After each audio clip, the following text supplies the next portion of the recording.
السلام علیکم ورحمۃ اللہ وبرکاتہ۔ الحمدللہ وحدہ والصلاۃ والسلام علی من لا نبی بعدہ۔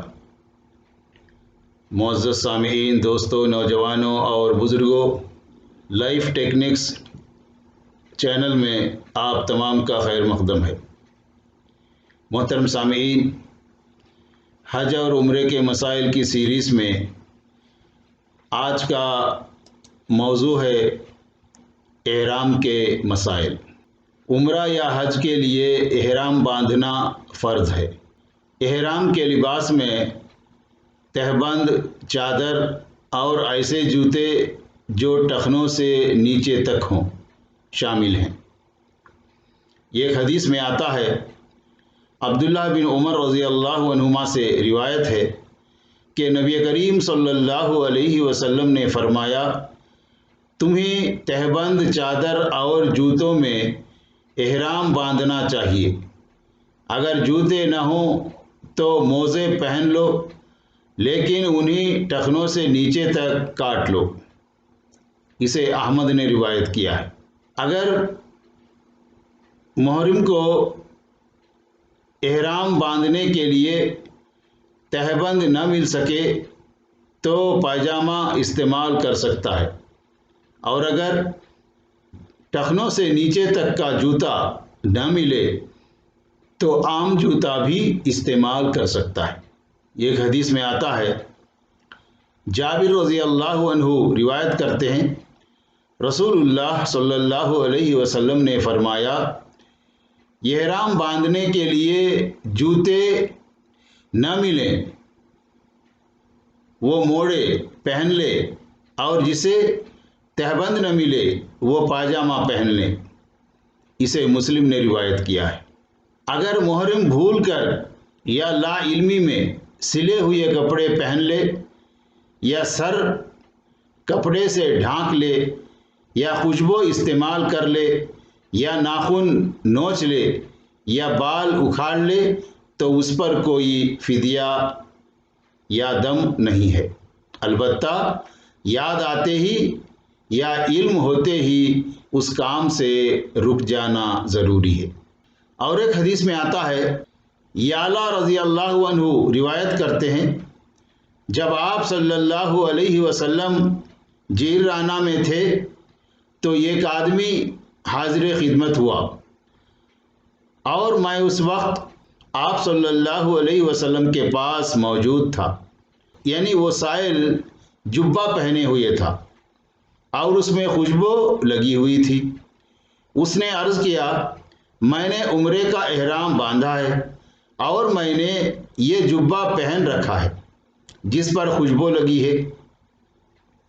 تو آپ صلی اللہ علیہ وسلم نے اس سے دریافت فرمایا، اگر تم حج کرنا چاہتے ہو، حج میں کیا کرتے؟ اس نے عرض کیا، میں یہ کپڑے اتار ڈالتا اور خوشبو دھو ڈالتا۔ آپ صلی اللہ علیہ وسلم نے فرمایا، جو کچھ حج میں کرتے ہو وہی عمرے میں کرو۔ اسے مسلم نے روایت کیا ہے۔ حالت حیض یا نفاس میں عمرہ یا حج کے لیے آنے والی خواتین کو بھی میقات سے احرام باندھنا چاہیے۔ اگر بیماری کا خوف نہ ہو تو حیض یا نفاس والی خواتین کو احرام باندھنے سے پہلے غسل کرنا چاہیے۔ خواتین کا احرام وہی لباس ہے جو وہ عام زندگی میں عام دنوں میں استعمال کرتی ہیں، یعنی سادہ لباس۔ ان کے لیے کوئی خاص لباس بنانا سنت سے ثابت نہیں ہے۔ احرام باندھتے وقت خواتین کا سر کے بالوں کو باندھنا یا بال باندھنے کے لیے خصوصی کپڑا سلوانا سنت سے ثابت نہیں ہے۔ احرام کے لیے رنگ دار کپڑوں کا استعمال جائز ہے، لیکن سفید کپڑوں کا استعمال مستحب ہے۔ سمرہ رضی اللہ عنہ سے روایت ہے کہ نبی کریم صلی اللہ علیہ وسلم نے فرمایا، سفید کپڑے پہنا کرو، یہ سب سے زیادہ بہتر اور پسندیدہ ہے، اور انہی میں اپنے مردوں کو کفن دیا کرو۔ اسے نسائی نے روایت کیا ہے۔ ایسی چادر جس پر خوشبو لگی ہو احرام کے لیے استعمال کرنا جائز نہیں ہے۔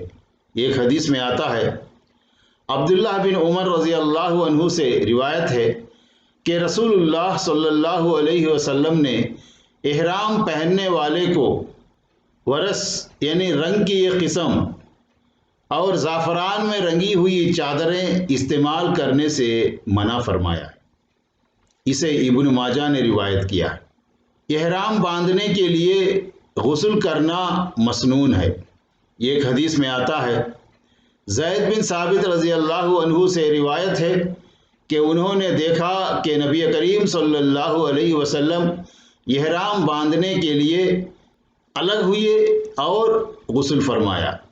اسے ترمذی نے روایت کیا ہے۔ احرام باندھنے سے قبل مردوں کا جسم پر خوشبو لگانا سنت ہے۔ احرام باندھنے سے پہلے یعنی نیت کرنے سے پہلے جسم پر خوشبو لگا سکتے ہیں مرد۔ عائشہ رضی اللہ عنہا فرماتی ہیں کہ میں رسول اللہ صلی اللہ علیہ وسلم کو احرام باندھنے سے قبل اچھی طرح خوشبو لگاتی تھی، پھر آپ صلی اللہ علیہ وسلم احرام باندھتے۔ اسے مسلم نے روایت کیا۔ فرض نماز ادا کر کے احرام باندھنا مستحب ہے۔ فرض نماز ادا کر کے احرام باندھنا مستحب ہے۔ عبداللہ بن عباس رضی اللہ عنہما سے روایت ہے کہ رسول اللہ صلی اللہ علیہ وسلم نے ظہر کی نماز ذوالحلیفہ میں ادا فرمائی، اپنی قربانی کی اونٹنی طلب فرمائی، اس کو اس کی کوہان کی داہنی طرف ایک زخم لگایا یعنی خون صاف کیا اور اس کے گلے میں وہ جوتیوں کا ہار ڈالا، پھر اپنی سواری یعنی اونٹنی پر سوار ہوئے۔ جب اونٹنی بیضا مقام کے نام پر سیدھی کھڑی ہوئی تو حج کے لیے تلبیہ پکارا۔ اسے مسلم نے روایت کیا ہے۔ احرام باندھنے کے لیے 2 نفل ادا کرنا سنت سے ثابت نہیں ہے۔ احرام باندھنے سے پہلے حج اور عمرہ دونوں کی نیت کرنے کے لیے درج ذیل الفاظ کہنا مسنون ہے۔ ایک حدیث میں آتا ہے، انس رضی اللہ عنہ سے روایت ہے کہ میں نے نبی کریم صلی اللہ علیہ وسلم کو حج اور عمرہ دونوں کے لیے تلبیہ پکارتے ہوئے سنا ہے۔ آپ فرماتے تھے، لبیک عمرتن و حجن۔ اسے مسلم نے روایت کیا ہے۔ یعنی اگر کوئی عمرہ کرتے ہیں تو لبیک عمرتن کہے گا، اور اگر کوئی حج کرے گا تو لبیک حجن۔ اگر کوئی عمرہ اور حج دونوں کرے گا یعنی قران کرے گا تو لبیک عمرتن و حجن کہنا چاہیے۔ اسے مسلم نے روایت کیا ہے۔ انہیں طواف عمرہ میں احرام کی چادر دائیں کندھے سے نکال کر بائیں پر ڈالنا مسنون ہے۔ اسے اجتباء کہتے ہیں۔ انہیں ایسا کرنا صرف عمرے میں ہے۔ احرام کی حالت اجتباء صرف طواف عمرے کے لیے مخصوص ہے۔ عام حالات میں خصوصاً نماز کے وقت دونوں کندھے احرام کی چادر سے ڈھانکنی ضروری ہے۔ اور ایک حدیث میں آتا ہے، ابو ہریرہ رضی اللہ عنہ روایت کرتے ہیں، رسول اللہ صلی اللہ علیہ وسلم نے فرمایا، تم میں سے کوئی شخص ایک کپڑے میں اس طرح نماز نہ پڑھے کہ اس کے کندھوں پر کوئی چیز نہ ہو۔ اسے بخاری نے روایت کیا، یعنی دونوں کندھے ڈھانکنا چاہیے۔ احرام باندھنے کے بعد تلبیہ کہنا مسنون ہے۔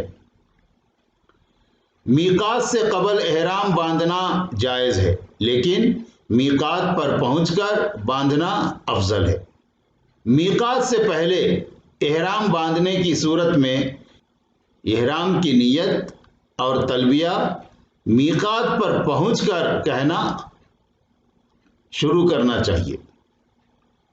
یعنی اگر کوئی میقات سے پہلے احرام باندھ لیا ہے، مطلب چادریں پہن لیے ہیں، لیکن نیت اور تلبیہ جو ہے میقات سے ہی شروع کرنا چاہیے۔ ایک حدیث میں آتا ہے، عمر بن خطاب رضی اللہ عنہ کہتے ہیں، میں نے رسول اللہ صلی اللہ علیہ وسلم کو فرماتے ہوئے سنا ہے، اعمال کے اجر و ثواب کا دار و مدار نیتوں پر ہے۔ اسے بخاری نے روایت کیا ہے۔ یعنی احرام کی پابندیاں شروع ہوں گی جہاں سے احرام کی نیت کی جائے گی، یعنی جیسے ہی آپ احرام کی نیت کریں گے وہیں سے جو ہے احرام کی پابندیاں شروع ہو جائیں گی۔ احرام باندھنے کے بعد کوئی رکاوٹ پیش آ جانے کی وجہ سے عمرہ یا حج ادا نہ کر سکنے کی صورت میں حاجی یا معتمر یعنی عمرہ کرنے والا ایک جانور ذبح کر کے احرام کھول دینا چاہیے اگر مشکل پیش آئی تو۔ اگر کسی شخص کو بیماری یا سر کی تکلیف کے باعث یوم النحر سے قبل احرام کھولنا پڑے تو 3 روزے رکھنا چاہیے، یا 6 مسکینوں کو کھانا کھلانا چاہیے، یا 1 بکری ذبح کرنا چاہیے۔ محترم سامعین، مشروط احرام باندھنے پر کوئی دم یا فدیہ نہیں ہے۔ تو یہ تھے احرام کے مسائل، یعنی احرام کی حالت میں کیا کرنا کیا نہیں کرنا، اور احرام سے پہلے کیا کر سکتے ہیں، وہی چیزیں جو احرام میں نہیں کر سکتے ہیں، ان تمام کو الحمدللہ ہم معلوم کر چکے ہیں۔ اور یہ دینی تعلیم ہے، یعنی دین میں یعنی زندگی میں جو بھی اعمال ہیں، چاہے عبادات ہوں، معاملات ہوں، فرائض ہوں اور اخلاق ہوں، جو بھی، ان تمام کے بارے میں اسلام نے ہم کو بالکل واضح طور پر بیان کر دیا ہے، یعنی ہم کو بتا دیا ہے۔ بس صرف ہم ان کو پڑھیں، ان کو معلوم کریں اور ان کو جو ہے عملی زندگی میں لائیں اور دوسروں کو بھی بتائیں۔ یعنی تعلیم حاصل کرنا، اس پر عمل کرنا اور اس تعلیم کو یعنی دینی تعلیم کو، اسلامی تعلیم کو دوسروں تک پہنچانا۔ اس لیے کہ اللہ تعالیٰ قرآن میں فرماتا ہے، قُوا أَنفُسَكُمْ وَأَهْلِيكُمْ نَارًا، یعنی ہر مرد کی ذمہ داری ہے، یعنی مرد کو اللہ تعالیٰ اس کنبے کا، اس خاندان کا، اس فیملی کا لیڈر بنایا ہے، تو لیڈر کی بہت بڑی ذمہ داری ہے۔ تو اس لیے ہم تمام کو چاہیے کہ ہم بھی دینی تعلیم سیکھیں اور اپنے گھر والے، اپنے بیوی بچوں کو، اپنے خاندان والوں کو بتائیں، سکھائیں اور اس پر جو ہے عمل کریں۔ اللہ تعالیٰ سے دعا ہے کہ اللہ تعالیٰ ہم تمام کو شرک و بدعات سے دور رہتے ہوئے کتاب و سنت کے مطابق عمل کرتے ہوئے زندگی گزارنے کی توفیق عطا فرمائے، آمین۔ وآخر دعوانا ان الحمد للہ رب العالمین۔ السلام علیکم ورحمۃ اللہ وبرکاتہ۔